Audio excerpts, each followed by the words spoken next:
What's going on, truckers? Welcome back to Young Diesel Trucking Reacts. If you're new here, smash that subscribe button and ring the bell, because today we're diving into something that could literally reshape the entire trucking industry as we know it. And I'm not being dramatic here, this is happening right now, and it affects every single one of us behind the wheel. Now, before we get into this bombshell, let me ask you something. How many of you have been out there on the road and encountered situations where you wondered how in the hell certain drivers even got their CDL? Well, what I'm about to tell you is going to make your blood boil, and it explains a lot of what we've been seeing out there. Guys, you ever been stuck and stranded in a rest area or anywhere out here in this trucking world and you need a boost? This right here, the best thing on the market. Link in the description box below. This is the NOCO Boost to help you guys charge up your batteries on the go. This is just like any jumper starter. I sit mine right here. Boom. Red goes with red. Black goes with black. So right then, guys, press the red button. Boom. See how that red light popped up? Now it's ready to charge. That light stays on for at least 60 seconds to charge. You turn the key. There we go, guys, man. NOCO Boost. Link down in the description box below. Picture this. You're driving down the highway, minding your own business, when suddenly you see an 80,000-pound rig weaving between lanes, completely ignoring road signs, creating chaos, and putting lives at risk. The driver behind the wheel can't read a single road sign in English, can't understand basic traffic instructions, got their CDL anyway. And here's the kicker, they passed through not one, not two, but multiple state licensing systems before someone finally caught on. This isn't some hypothetical scenario I'm making up. This actually happened, and it's just the tip of the iceberg of what's been going on in our industry.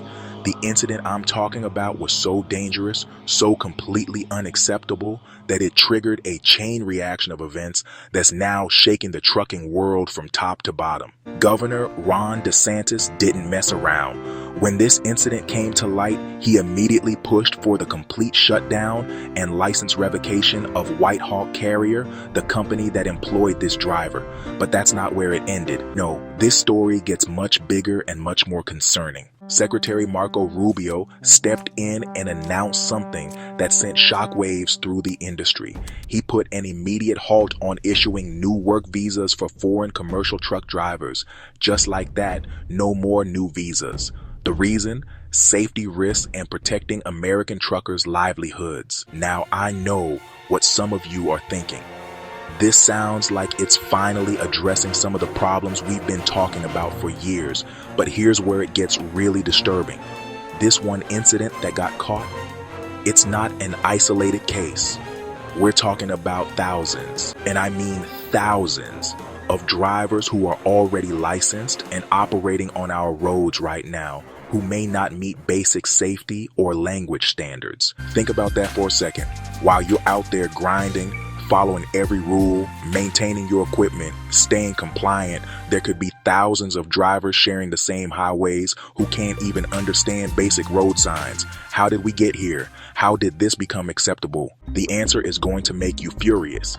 It's because of inconsistent enforcement across different states. This driver I mentioned earlier, the one who could only understand 1 out of 4 road signs and failed English proficiency tests, he somehow managed to get licenses from Washington and California without proper English testing. Then New Mexico failed to enforce their proficiency requirements. It's like a shell game, but with 80,000-pound missiles rolling down the interstate. This is where the story takes an interesting turn, because finally, someone is fighting for us. The Owner-Operator Independent Drivers Association, OIDA, and their Executive Vice President, Louis Pugh, are stepping up in a big way. They're not just complaining about the problems, they're pushing for real solutions. Pugh is applauding the Trump administration and Department of Transportation for their new initiatives that actually prioritize trucker safety and working conditions. We're talking about enforcing English proficiency requirements, improving broker transparency, and here's something that's going to make you happy: withdrawing those unpopular speed limiter mandates. But here's where it gets really interesting. And this is something every owner, operator, and company driver needs to understand. There are powerful forces in this industry that don't want these changes to happen. Large carriers, corporate interests, certain industry stakeholders, they're actively resisting reforms that would empower independent truckers and improve safety. Why would they resist safety improvements? Follow the money. These reforms would hurt their bottom line. They don't want to deal with proper English testing because it might reduce their available driver pool. They don't want broker transparency because it might expose how much they're really skimming off freight rates. They don't want to eliminate predatory lease contracts because that's how they're making their money off desperate drivers. This is the ugly truth about what we're up against. While we're out here trying to make an honest living, dealing with rising fuel costs, equipment maintenance, hours of service regulations, and everything else, there's a whole system working against us. But here's the thing, and this is why I'm optimistic about what's happening right now.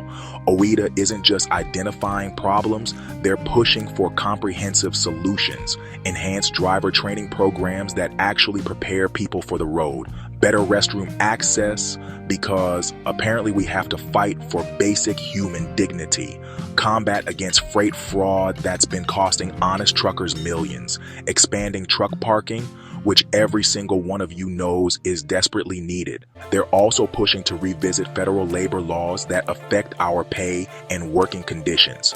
This includes things like overtime pay for truckers, which right now we don't get. Think about that. Almost every other profession gets overtime pay, but somehow truckers, who are literally the backbone of the American economy, don't qualify. Now, here's what makes this situation even more critical.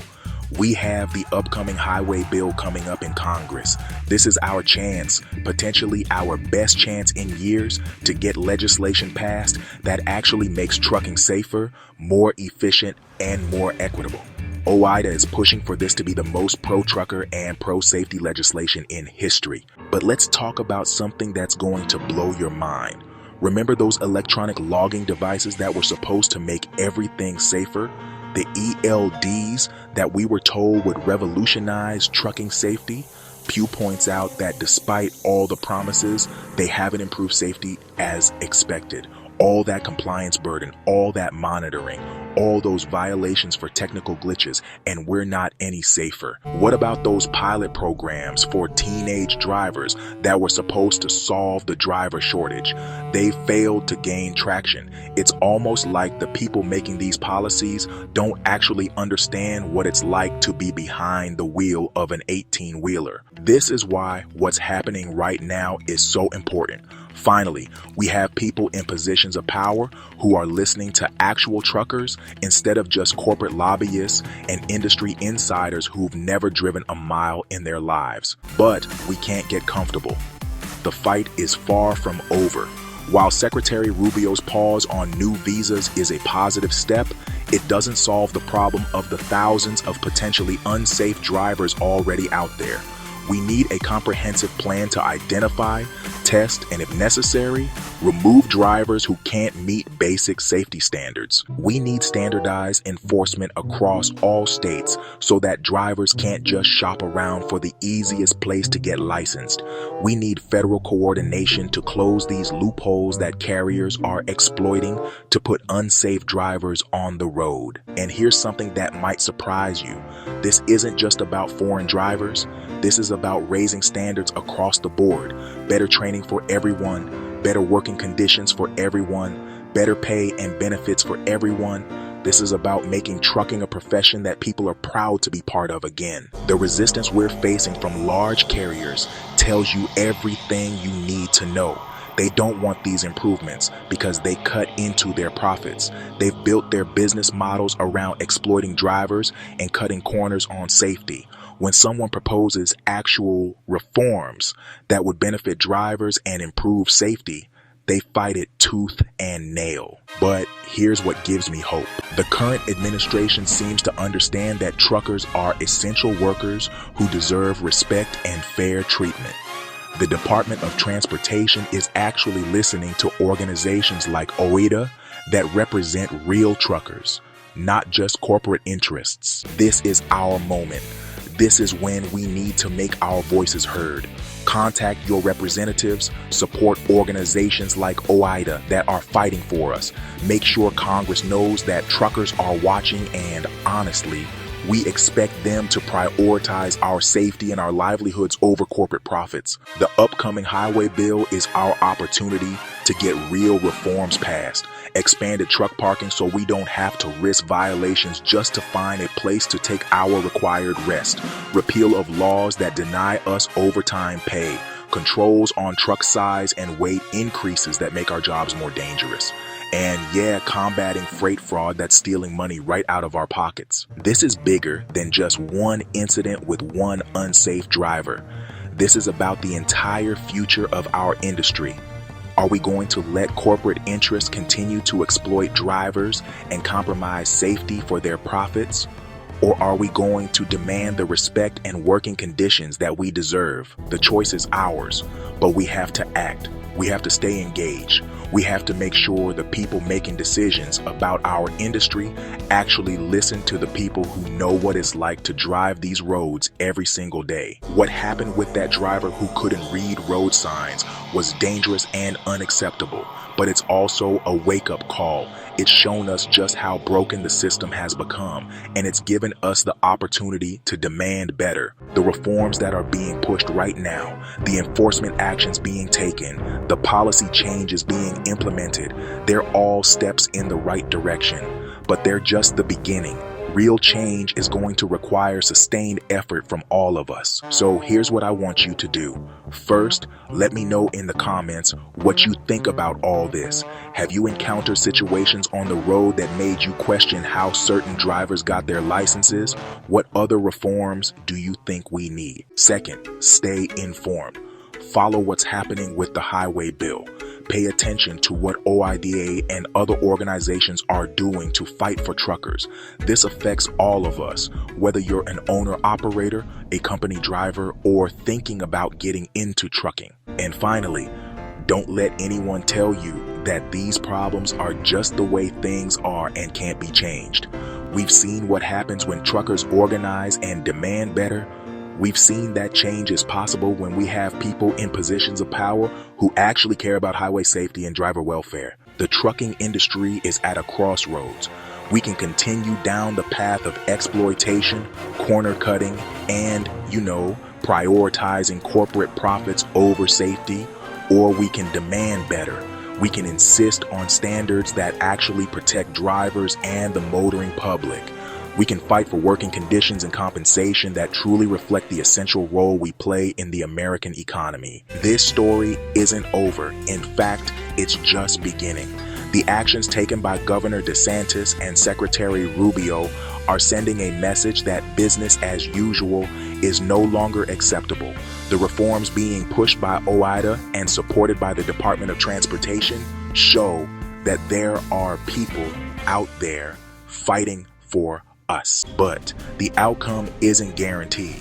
It's really going to depend on whether we stay engaged, whether we keep pushing for change, and whether we hold our elected officials accountable for actually prioritizing trucker safety and working conditions over special interests. The next few months are going to be critical.